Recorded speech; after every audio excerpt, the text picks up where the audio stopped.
It's time for you to leave, Ada. Leave? Tunde, what are you talking about? This is my home. Not anymore. This arrangement isn't working for Kemi. I've already called the movers. You need to be out by morning. Tunde, this was not what you promised me. 6 years gone in a few seconds. Ada did not scream.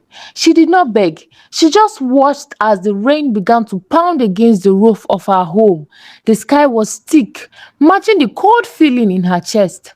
By morning, movers dragged her boxes outside, dropping them into the brown mud without care. Tunde stood in front of the gate with his hands in his pocket, watching her go without saying a single word. Ada stood there soaked and alone on the street, her bags at her feet.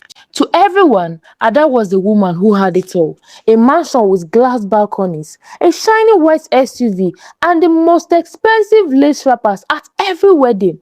But behind those high gates, her life was built on a foundation of silence, suffering, and sacrifice. Ada had married Tunde where his only possession was a worn-out leather briefcase. He was just a man trying to start a business with big dreams but no money. Back then, they lived in a one-room cramped apartment where the fan made a loud clicking noise all night.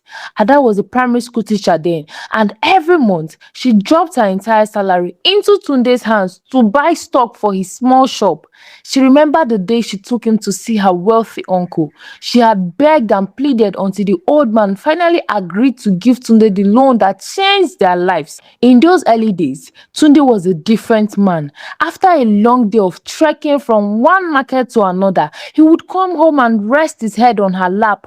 He wouldn't even fall asleep unless he was holding her hand. Ada, you are my backbone, my good luck charm. If I ever lose you, I lose everything. And for a while, that was the truth. In 3 years, Tunde's business took off. Money came in fast. One shop turned into 5, and they moved into a big mansion in Lekki. Ada thought they had made it, but then Tunde changed. At first, the changes started small, mostly with his phone. It used to sit open on the table, but now it was always face down or locked away in his pocket. Then came the late night and the coldness. One evening, Ada cooked his favorite fisherman soup, the kind she used to make to celebrate his small wins. She waited until 9 p.m., then 10 p.m. When he finally walked in at midnight, he didn't even look at her. He walked right past the dining table. Tunde, you're late. The soup is cold. Let me warm it for you. I've eaten already. Don't you have better things doing than wait for me like a monitor? I just wanted us to eat together, like we used to. Look, I am the one making the money for this house. Stop stressing me out. Then the disrespect moved from the house to the public. At a friend's party, Adam made a small joke about how they used to share one plate of food when they were poor. Tunde's face turned dark instantly. Will you shut up? You talk too much for someone who doesn't contribute a kobo to this family anymore. If you can't behave yourself, go and sit in the car. The room went silent. Ada felt the heat of shame rise to her cheeks as she walked out alone. Soon, it wasn't just his words. Ada began to find expensive receipts in his pockets for items she never saw.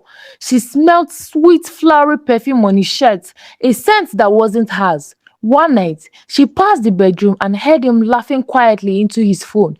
A soft, sweet laugh he hadn't given her in years. Ada saw it all, the lies, the hidden smiles, and the coldness, but she stayed silent. She kept hoping that if she was patient enough, the man who used to hold her hand in that leaky one-room apartment would come back. One morning, the silence of the house was broken by a sound that made Ada's heart skip. She heard a high-pitched feminine laughter coming from the living room. Ada walked down the stairs slowly, her hand gripping the railing. Then she stopped cold at the bottom.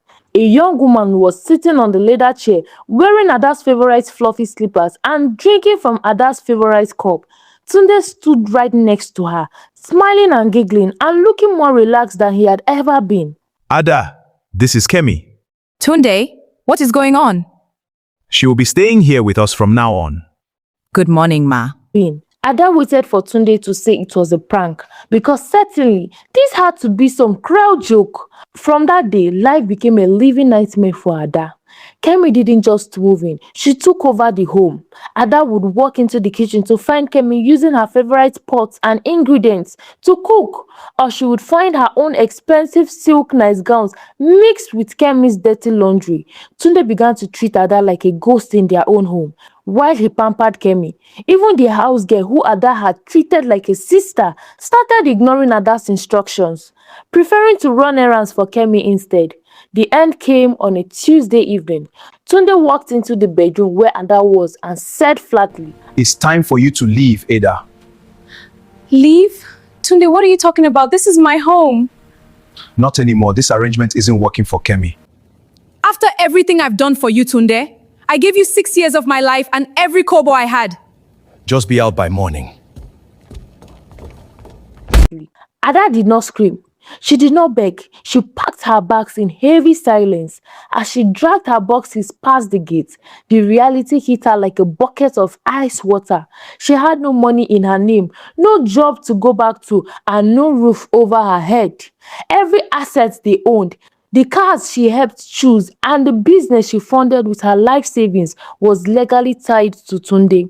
That night, she checked into a cramped hotel where the walls were thin and the mattress felt like wood. She cried until her eyes were swollen, not for Tunde, but for the woman she had let herself become. But when the sun rose, she looked at her reflection in the cracked bedroom mirror. The tired, broken woman looking back at her scared her so much that she made a silent vow. If I could build a man from nothing, I could do same for myself. She started with the last notes in her purse. She went to the local market, haggling for the best prices of foodstuffs.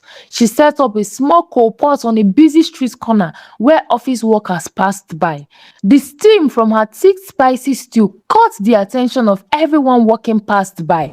Madam, this food smells like home. Give me another plate. Okay, sir, I dey come make I attend to this customer. Thank you, madam. Word spread quickly. Someone even recorded a video of her cooking on the street and posted it online. And within weeks, the lines for her food stretched around the market. Ada saved every kobo. She moved from the street corner to a small wooden store, then eventually to a bright, clean shop with her name inscribed on it. She worked from dawn until night. A year passed by. Ada wasn't just surviving. Her restaurant was the talk of the town, packed with people from all walks of life. She hired 4 girls to help her in the restaurant, and Ada started to dress in the fine clothes she had once had, but this time she bought them with her own sweat. Then one afternoon, a familiar black car pulled up to the curb outside her restaurant. Ada walked out, her skin glowing with the confidence of a woman who owed no one. Tunde stepped out of the car. He looked older, his shirt was wrinkled, and the arrogance was gone from his eyes. There was no sign of Kemi. Ada, I've been looking everywhere for you. Things fell apart. The business is struggling. The house is empty. Please, come back. I lost everything the day you kicked me out, Tunde. But in losing everything, I finally found myself. And she's much happier without you. Ada, please. My customers are waiting. Goodbye, Tunde. Tunde stood there, older and alone. As Ada turned her back and walked back into her restaurant, she felt stronger, successful, and most importantly, she was finally free. Sometimes, losing it all is the only way to discover who you were always meant to be. If this story touched you, like, share, and subscribe to Essie Stories for more powerful African stories. Bye, and see you in the next one.